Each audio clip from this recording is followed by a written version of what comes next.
September 1971.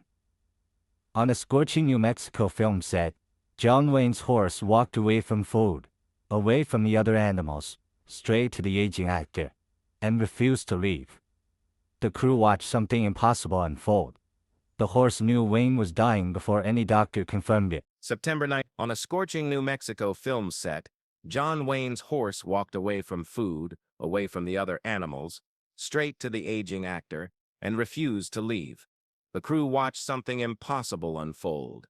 The horse knew Wayne was dying before any doctor confirmed it. What happened between man and animal over the next 7 years would prove that some bonds transcend every barrier we think exists.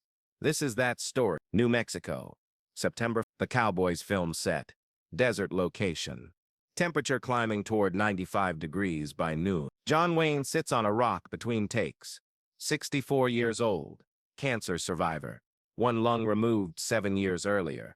His breathing is labored in the heat. An Appaloosa horse approaches unbidden, no handler leading him. Banner. 22 years old. Ancient for a horse. Gray coat with distinctive spotted hindquarters. He's been in 6 Wayne films over 15 years. Stagecoach, Rio Grande. The Searchers. More. The horse stops beside Wayne. Lowers his head, nuzzles Wayne's shoulder gently. Wayne reaches up, scratches behind Banner's ears.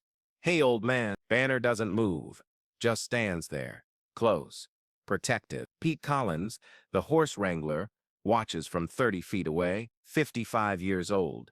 Been working with horses for 40 years. He's never seen this behavior before. Horses avoid sick people. It's instinct. They smell disease, sense weakness. They get nervous, skittish, pull away. Banner is doing the opposite. Pete walks over. Dukey's been following you all morning. Wayne looks up. Following me? Since you got here. Walked right past his feed. Walked past the other horses. Came straight to you. And hasn't left. Wayne scratches Banner's neck. Just wants attention. Pete shakes his head. No, Duke. He knows. Knows what? Pete's voice drops. Horses know when someone's sick. They sense it. Usually they avoid that person. But Banner, he pauses. He's staying with you because he knows you're not well. He's keeping watch. Wayne's jaw tightens. I'm fine. Duke?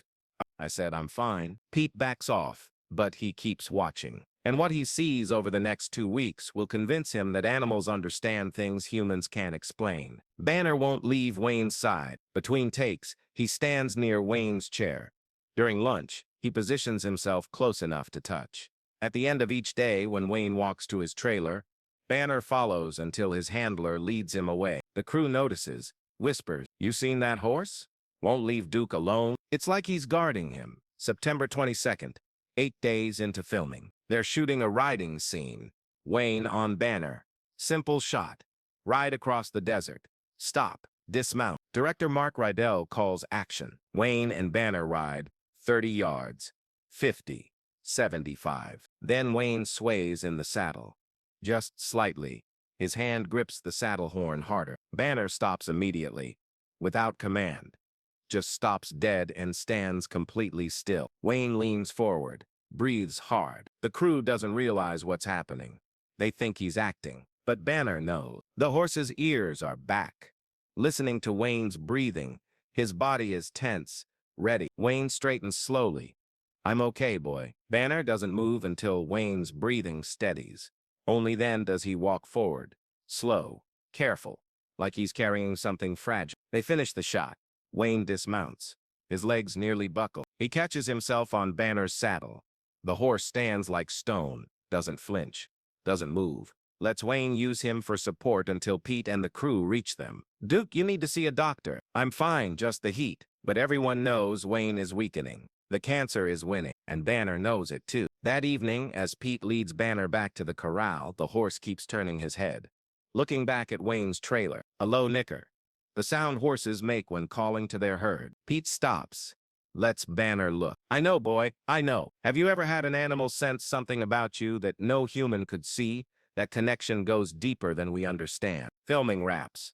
October. Wayne goes home to Newport Beach.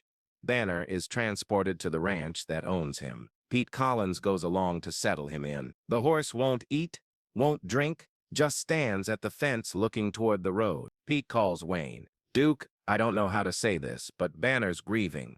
He won't eat. I think, I think he's looking for you. Silence on the line. Then I'll come by tomorrow. Wayne drives 2 hours, shows up at the ranch, walks to the fence. Banner sees him from 100 yards away, lifts his head, nickers, trots to the fence despite his age and arthritis. Wayne climbs through the rails.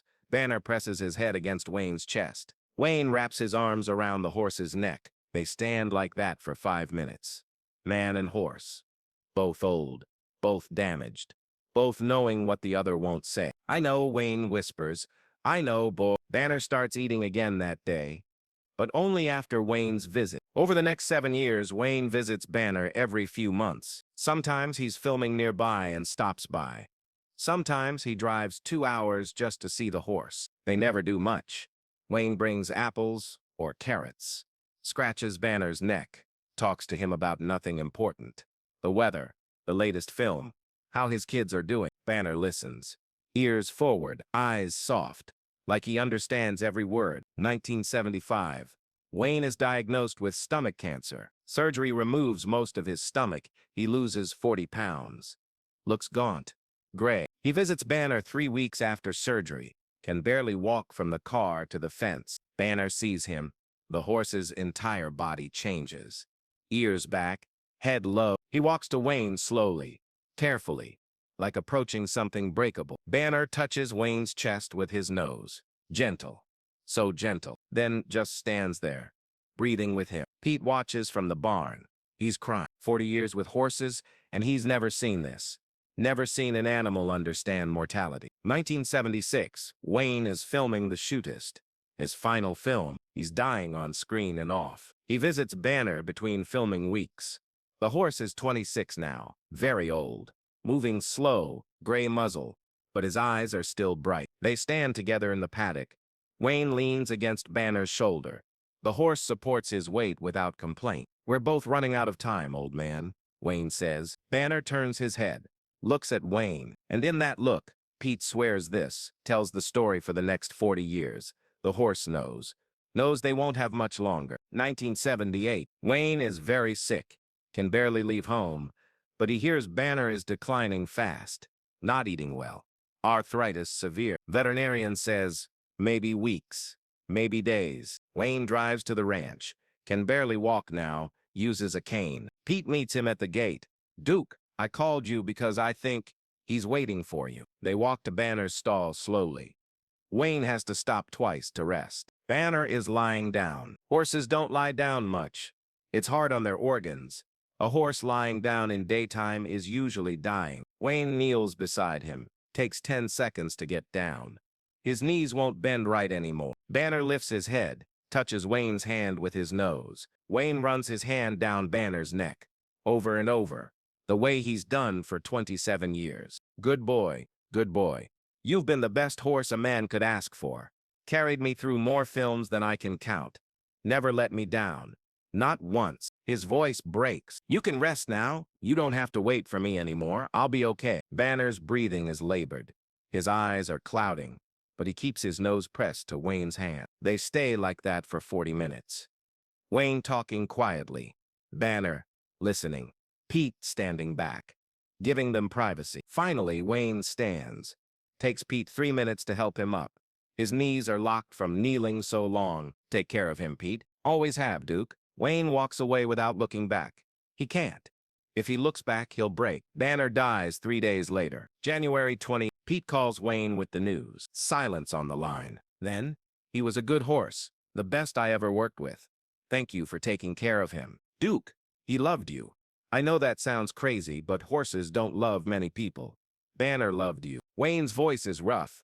I loved him too, more than most people would understand. They're quiet for a moment. Then Wayne, send me the bill for his burial. Duke, you don't have to. Send me the bill. He deserves a proper burial. Pete buries Banner on the ranch, under an oak tree. Marker, with his name and date. Banner, 1951-1978. Wayne sends a check for $500. Far more than burial costs. Pete uses the extra to plant roses around the grave. Wayne dies June 11th. At the funeral, someone asks Pete Collins to speak. He tells the story about Banner, about the horse who knew Wayne was dying before anyone else. about their final visit, about how Banner waited to say goodbye. Duke played heroes his whole life, Pete says, but Banner didn't care about that, didn't care about movies or fame. He just knew the man, and he loved the man.